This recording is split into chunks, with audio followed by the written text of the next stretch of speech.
South India shopping mall RC Puram BHEL లో ప్రముఖ సినీ తార శ్రీలీల గారిచే డిసెంబర్ 6న గొప్ప ప్రారంభం. క్లాస్ రూమ్ లోనే టీచర్ హత్య. అన్ని గాయాలున్నాయి మేడం. స్కెచ్ వేసి హత్య చేసిన విద్యార్థులు. ఎవరైనా టీచర్స్ వెనక పక్క నుంచి ప్రోద్బలం లేకుండా వాళ్ళు కొట్టింటారా? గుంపుగా కొట్టి చంపేశారు.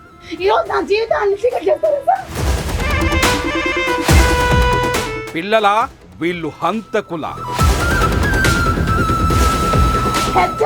పూర్తి టీచర్లు తర్వాత ఆ పిల్లలు వాళ్ళే పూర్తి బాధ్యత.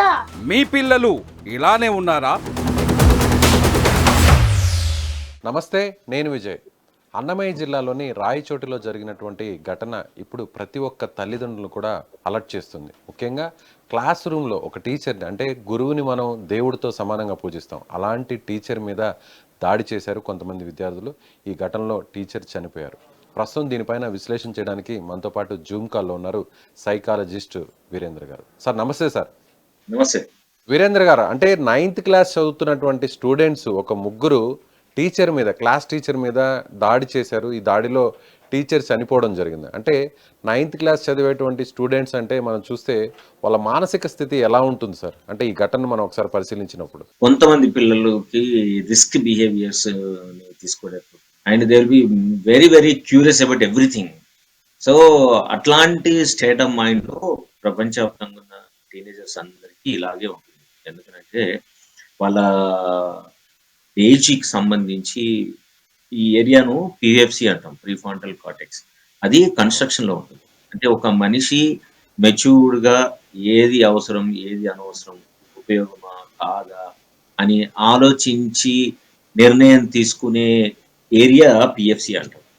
ఈ PFC 24 years వరకు కూడా అండర్ కన్స్ట్రక్షన్ లోనే ఉంటుంది. అందుకే టీనేజర్ ఏజ్ 24 ఏళ్ళ వరకు.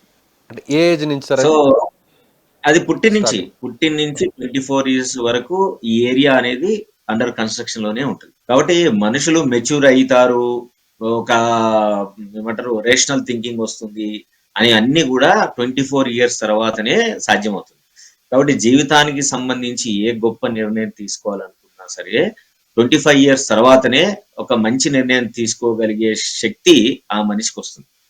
ఇది మేజర్ గా ఆ ఏజ్ గ్రూప్ లో ఉండే state of mind.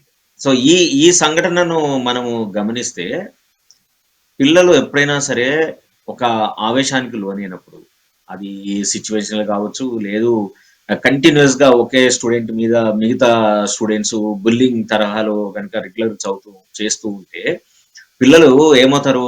They have only 2 responses. మనం ఏమంటాం అంటే ఏ మనిషి అయినా క్రైసిస్ లో గురైనప్పుడు 2 రెస్పాన్స్ ఉంటాయని, ఫైట్ ఆర్ ఫ్లైట్ అంటాం. అంటే పోరాడు లేకుండా పారిపో. సో అట్లాంటి స్టేజ్ లోపల నేను అనుకుంటాను అక్కడ ఉన్న పిల్లల మధ్య ఈ ఫైట్ అండ్ ఫ్లైట్ రెస్పాన్స్ లోపలనే విపరీతమైన ఆవేశంలోనే తనకు జరిగిన అవమానం కావచ్చు, లేదు ఇంకేదైనా కావచ్చు, పిల్లలిద్దరూ ఓరుకోరు కొట్టుకోవడం సంఘటన జరిగిందని అనిపిస్తున్నాను. అంటే ఈ సంఘటన మనం ఒకసారి పరిశీలిస్తే పక్క క్లాస్ రూమ్లో ఉన్న టీచరు అక్కడ పిల్లలు కొట్టుకుంటుంటే వెళ్ళి మందలించారు. మందలించడంలో భాగంగానే వాళ్ళు ఈయన మీద దాడి చేశారు. సో ఆయన తట్టుకోలేక అక్కడికక్కడే కుప్పకూలిపోయారు అని అంటున్నారు. నిజంగా అంటే టీచర్ అంటే కొంత భయం అనేది, ఒక గౌరవం అనేది ఉంటుంది కదా సార్? ఆ ఏజ్లో ఎలా ఉంటుంది వాళ్ళ మానసిక స్థితి? అంటే టీచర్ మనల్ని కొట్టారు, మనం తిరిగి కొట్టేద్దాం అన్నంత ఆవేశం వచ్చేస్తుంది ఆ వయసులో? ఏదైనా టీచర్ వచ్చినప్పుడు పిల్లలు సహజంగానే కొంచెం మర్యాదగా పాటిస్తారు, కొంచెం భయపడతారు, వెంటనే కొట్లాడుకుంటూ ఆగిపోతారు. సో టీచర్ వచ్చినా సరే ఆగలేకుండా ఆ ఉన్న అగ్రెషన్ కాస్త అది వాళ్ళ మధ్యలో ఉన్నదాని కాస్త అది టీచర్ మీద ప్రొజెక్ట్ అయింది అని అంటే వాళ్ళిద్దరూ ఎంత ఫ్యూరీలో ఉన్నారో మనకు అర్థమవుతుంది. రెండోది, ఆ స్కూల్ కు సంబంధించి కూడా సిస్టమ్స్ రెగ్యులేషన్ సరిగా లేవని కూడా మనకు అర్థమవుతుంది. ఎందుకంటే పిల్లలు స్కూల్ ప్రిమిసెస్, అందులో క్లాస్ లోనే పోట్లాడుతున్నారు అని అంటే స్కూల్ కు సంబంధించి స్కూల్ మానిటరింగ్ సిస్టమ్ కానివ్వండి, లేదు ప్రిన్సిపల్ యొక్క మానిటరింగ్ సిస్టమ్ కానీ, స్కూల్లో ఉన్న టీచర్లు పిల్లలకు మధ్య ఉండే అనుబంధం కూడా అది డిస్రప్ట్ అయిపోయి అంత హెల్దీగా లేవని మనకు చాలా స్పష్టంగా అర్థమవుతుంది. లేకుంటే క్లాసులు జరుగుతున్న సమయం లోపల టీచర్ లేనంత మాత్రాన పిల్లలు ఓరుకోరు కొట్టుకుంటారు, అల్లరి చేస్తారు, సహజం, దట్ ఈస్ అగ్రీడ్. చిన్న చిన్నగా వర్బల్ గా మాట్లాడుకుంటారు, దట్ ఈస్ ఆల్సో అగ్రీడ్. కానీ బాహి అంటే కొట్టుకుంటున్నారంటే ఇమాజిన్ చేయండి, స్కూల్ కి సంబంధించి ఒక కంట్రోల్డ్ ఎన్వైరన్మెంట్, ఒక రెగ్యులేషన్ ఎన్వైరన్మెంట్, ఒక పీస్ ఎన్వైరన్మెంట్ డిస్టర్బ్ అయిపోయి చాలా డిస్ఫంక్షనల్ స్టేజ్ లో స్కూల్ ఉంది అనేది మాత్రం మనం స్పష్టంగా ఈ యాక్ట్స్ వల్ల మనం చెప్పొచ్చండి. స్కూల్ యాజమాన్యం పొరపాటు కూడా నిర్లక్ష్యం కూడా ఉందంటారు. తప్పకుండా కదా, నిర్లక్ష్యం కంటే ఎక్కువ అది ఏమి ఆ ఒక్క రోజు జరిగిన సంఘటనగా మనం తీసుకోకూడదు కదా. ఒక పిల్లలిద్దరు క్లాస్ రూమ్ లో అంత భయంకరంగా కొట్టుకుంటున్నారంటే వాట్ డస్ ఇట్ మీన్?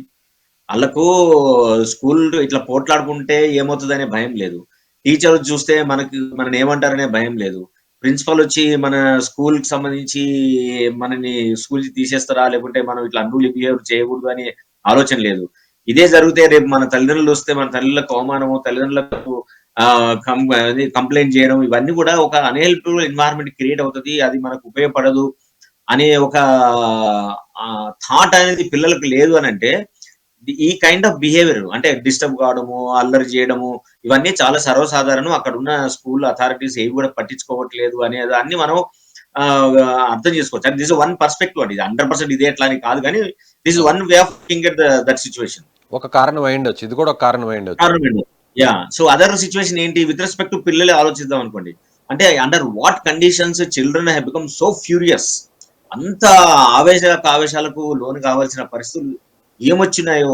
ఒకవేళ స్కూలు, ప్రిన్సిపల్, టీచర్లు అందరూ కూడా ఫుల్ ఆర్గనైజ్ ఉన్నప్పటికీ, లేదు ఎక్కువ స్ట్రిక్ట్ గా ఉన్నప్పుడు దాన్ని బ్రేక్ చేయాలి, ఇది భరించలేకపోతున్నాం అనే ఉద్దేశంతో కూడా అది రెస్పాండ్ అయ్యి వాళ్ళు అట్లా ఒకరికొకరు కొట్టుకునేందుకు ఛాన్సెస్ ఉన్నాయండి, లేవని మనం చెప్పలేము. This is second way of looking at the things. అంటే ఇక్కడ టీచర్స్ కంట్రోలింగ్ లేకపోవడం ఒక కారణం అయ్యుండొచ్చు, ఇంకో కారణం ఒకవేళ ఒత్తిడి కూడా ఎక్కువ అయ్యుండొచ్చు సార్. అంటే మరీ కేర్ ఎక్కువైనా కూడా ఈ విధంగా వాళ్ళు తిరగబడే అవకాశం ఉందంటారా విద్యార్థులు? ఛాన్సెస్ ఉన్నాయి. అంటే ఒత్తిడి అంటే ఎట్లాంటి ఒత్తిడి అయి ఉండొచ్చు? పిల్లల్ని అసలే మాట్లాడనీయకుండా, పిల్లలకు సంబంధించి ఏ చిన్న పొరపాటైనా సరే తీవ్రంగా దండించడం, లేదు పిల్లలకు సంబంధించి ఉన్న డిఫరెన్సెస్ ని టీచర్ దృష్టికి తీసుకొచ్చినప్పుడు టీచరు ఒక సైడే అయిపోయి బయాస్ అయిపోయి ఒకరిని ఎప్పుడు ప్రమోట్ చేయడం, లేదు ఒకరిని మిగతా వాళ్ళను చాలా అబ్యూజింగ్ గా చూడడం, వాళ్ళని పట్టించుకోకుండా చూడడం, వాళ్ళని తూలనాడడం, వాళ్ళని క్రిటిసైజ్ చేయడం, ప్రతిసారి టార్గెట్ చేయడం, ఇటు జరిగినప్పుడు కూడా ఇట్లాంటి జరిగేందుకు ఎక్కువ అవకాశం ఉంటుంది. This is third perspective over the particular situation. Sir, ఇలాంటి ఇన్సిడెంట్స్ మళ్ళీ మళ్ళీ రిపీట్ అయితే భవిష్యత్తు ఒక ప్రమాదకరంగా మారే అవకాశం ఉంది. కాబట్టి టీచర్స్ కావచ్చు, లేదంటే పేరెంట్స్ కావచ్చు, వారి చుట్టుపక్కల ఉండేటువంటి వారు ఎలా అలర్ట్గా ఉండాలి, ఇలాంటివి జరగకుండా ఉండాలంటే ఏం చేయాలి? ఒక సైకాలజిస్ట్గా మీరు ఏం చెప్తారు?